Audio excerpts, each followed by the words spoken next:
ইউক্রেনের president Vladimir জেলেনস্কির সঙ্গে সাম্প্রতিক বাকবিতণ্ডার পর রাশিয়ার বিরুদ্ধে কঠোর নিষেধাজ্ঞা আরোপের হুঁশিয়ারি দিয়েছেন যুক্তরাষ্ট্রের প্রেসিডেন্ট ডোনাল্ড ট্রাম্প।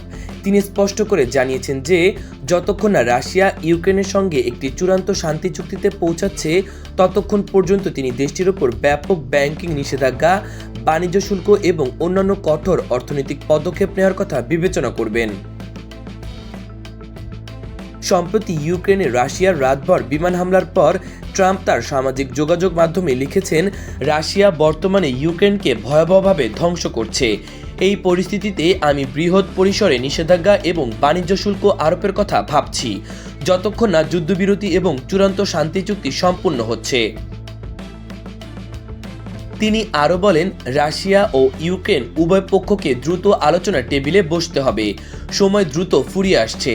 তার এই বক্তব্য আন্তর্জাতিক মহলে ব্যাপক আলোড়ন সৃষ্টি করেছে, কারণ ট্রাম্প অতীতে রাশিয়ার সঙ্গে সম্পর্ক উন্নয়নের জন্য পরিচিত ছিলেন। উল্লেখ্য, নিষেধাজ্ঞা সাধারণত একটি দেশের ওপর আরোপিত শাস্তিমূলক ব্যবস্থা, যা তাদের আগ্রাসী কার্যক্রম বা আন্তর্জাতিক আইন লঙ্ঘন ঠেকানোর জন্য গৃহীত হয়। 2022 সালে রাশিয়া ইউক্রেনে সামরিক অভিযান চালানোর পর থেকেই যুক্তরাজ্য, ইউরোপীয় ইউনিয়ন, কানাডা, জাপান এবং অস্ট্রেলিয়া সহ বিভিন্ন দেশ মস্কোর বিরুদ্ধে 21,000-এরও বেশি নিষেধাজ্ঞা আরোপ করেছে। এইসব নিষেধাজ্ঞা রাশিয়ার ব্যাংকিং, জ্বালানি, প্রযুক্তি এবং প্রতিরক্ষা খাতকে ব্যাপকভাবে ক্ষতিগ্রস্ত করছে।